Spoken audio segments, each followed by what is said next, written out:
acara Talkshow Validitas Hukum dengan tema positivisme hukum. Dengan narasumber yaitu Herbert Lionel Adolphus Hart, John Austin, dan Hans Kelsen.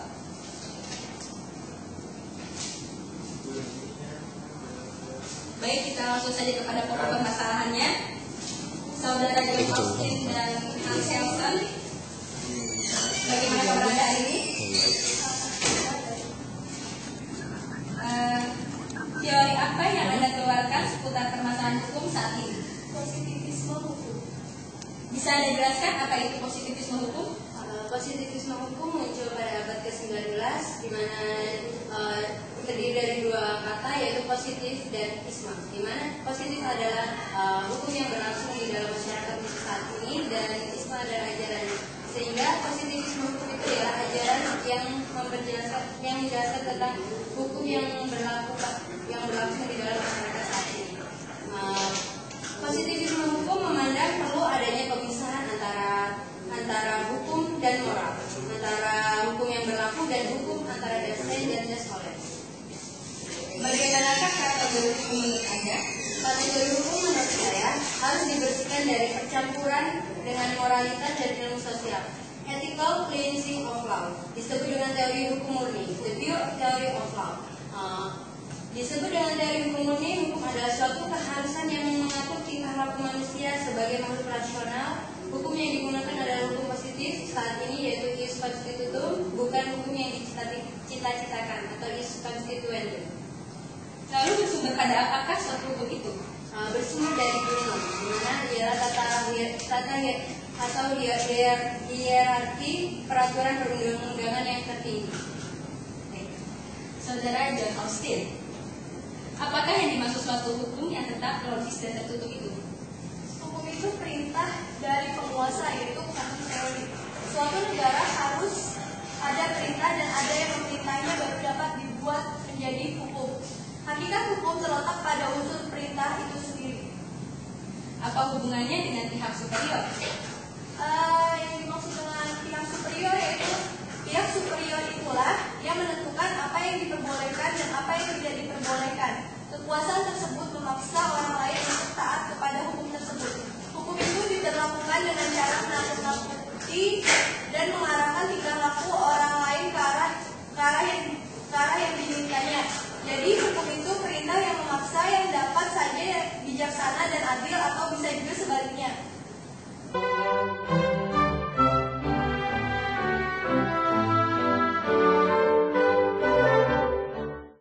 Baik pemirsa, untuk acara talkshow kali ini kita memiliki salah seorang narasumber untuk mengkritik aliran positivisme hukum, yaitu Herbert Lionel Adolphus Hart.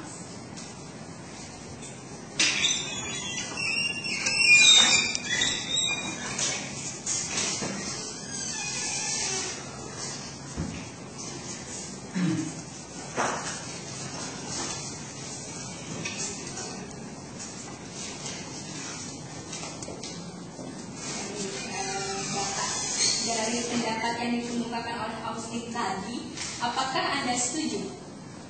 Pada pendapat yang tadi dijelaskan oleh saudara Austin, saya sangat setuju.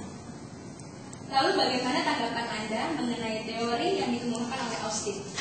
Teori yang dikemukakan oleh Austin ini merupakan teori yang terlalu sempit bahasanya, tidak mencakup hukum secara komprehensif, di mana hanya menjelaskan seputar bahwa hukum merupakan perangkat aturan atau peraturan yang dibuat oleh penguasa yang harus dipatuhi oleh masyarakat itu sendiri. Sedangkan kalau menurut saya memberikan suatu teori, yakni primary rules, yakni segala aturan yang diperuntukkan masyarakat untuk bertahan dengan melarang sejumlah perbuatan-perbuatan yang akan menghancurkan masyarakat tersebut. Maka dalam hal ini atau dalam primary rules, maka masyarakat itu sendirilah yang membentuk hukum tanpa ada yang menguasa yang membatasi keterbatasan atas hukum yang akan dibuat itu. Jika Hans Kelsen mengemukakan bahwa perintah dari penguasa harus terpisah dari unsur-unsur politik, historis, dan sosiologis, lalu menurut Anda perintah itu harus seperti apa? Menurut pandangan saya, sebuah perintah itu harus mengakomodir adanya suatu keadilan yang nantinya akan berguna bagi kehidupan masyarakat itu sendiri. Karena apabila ada peraturan yang sudah terlepas dari unsur sosiologis, politis, dan ekonomi yang telah dijelaskan oleh saudara Mas Kelsen sebelumnya, maka tidak akan ada artinya apabila peraturan tersebut tidak mengandung adanya arti dari keadilan bagi masyarakat sendiri. Dalam sistem hukum peraturan primeri yang Anda kemukakan tadi, Anda mengatakan bahwa untuk menegakkan aturan yaitu dengan melarang segala perbuatan yang akan menghancurkan masyarakat. Apakah menurut Anda itu efektif? Jelas akan efektif, karena bagaimanapun hukum yang dibentuk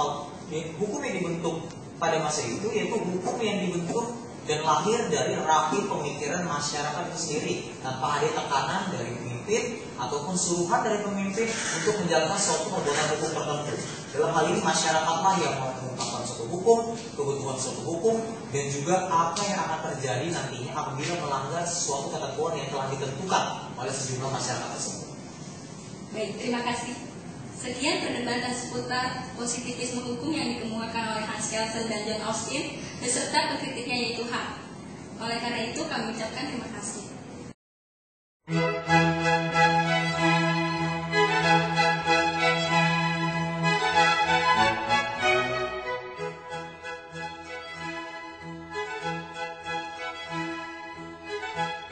Kelsen mengumumkakan bahwa perintah dari penguasa harus. 3. Baik, terima kasih. 3. Sekian perdebatan yang dikemukakan oleh John Austin dan Hans Kelsen beserta pengkritiknya yaitu Hart. Sekian dan terima kasih. 3. Sekian perdebatan seputar positivisme hukum yang dikemukakan oleh Hans Kelsen dan John Austin beserta pengkritiknya yaitu Hart. Oleh karena itu kami ucapkan terima kasih. Mana positivisme hukum itu dibagi menjadi 3. langsung saja kepada pokok. Mana ialah tata atau hierarki untuk taat kepada hukum tersebut. Hukum itu diberlakukan dengan cara menakut-nakuti dan mengarahkan tingkah laku orang lain ke arah yang dimintanya. Membataskan bahwa perintah ini harus menjalankan suatu positif. 3. Karena apabila ada peraturan yang sudah terlepas dari unsur sosiologis, politis dan ekonomi